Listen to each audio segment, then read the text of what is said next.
जळगावच्या जिल्हा क्रीडा संकुलात धावण्यावरून झालेल्या वादात विद्यार्थ्यांनी भाजप कार्यालयासमोरच रास्ता रोको केला।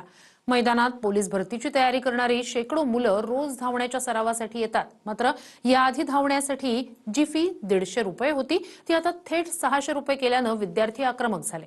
पाहूया। जिल्हा क्रीडा संकुलामध्ये धावण्यासाठीची फी 150 वरून थेट 600 केल्यामुळे जळगावमध्ये पोलीस भरतीचा सराव करणारे विद्यार्थी आक्रमक झाले। त्या विरोधामध्ये थेट विद्यार्थ्यांनी भाजप कार्यालयाच्या बाहेरच्या रस्त्यावर बसून घोषणा सुरू केल्या।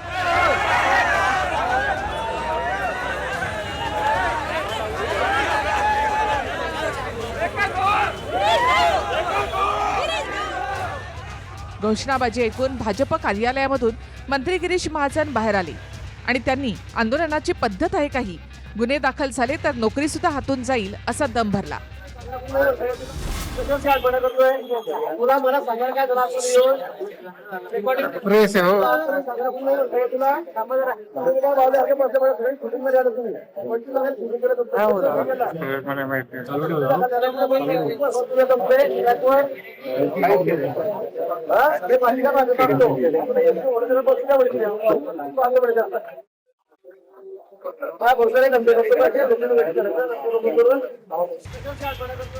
कॅबिनेट मंत्री असून सुद्धा महाजनांनी मात्र वाढीव फी बद्दल ठोस आश्वासन दिलं नाहीच।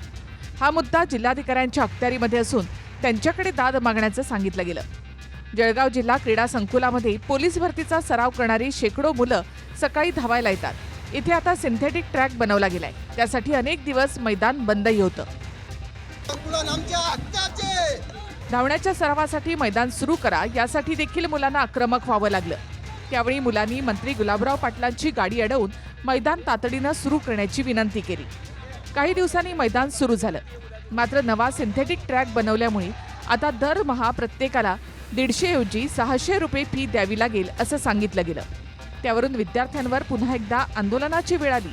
मात्र नेते आणि पोलीस दोघी मुलांना आंदोलनाच्या भानगडीमध्ये पडू नका असं सांगतायत। आधीच पेपरफुटीवरून तरुणांमध्ये संताप आहे। पोलीस भरतीसाठी प्रचंड स्पर्धा आहे। अनेक मुलं उसनवारीचे पैसे घेऊन नोकर भरतीच्या परीक्षा देतात। मात्र आता धावण्याच्या सरावासाठी सुद्धा 300 वरून थेट 600 रुपये फी केल्यामुळे तरुण आक्रमक झाले।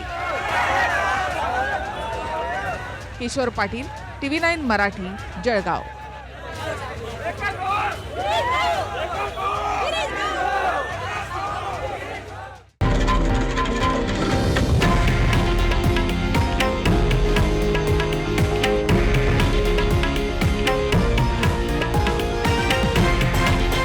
हे आहे देशातील नंबर 1 न्यूज नेटवर्क आणि आपण पाहत आहात TV9 मराठी, एकमेव।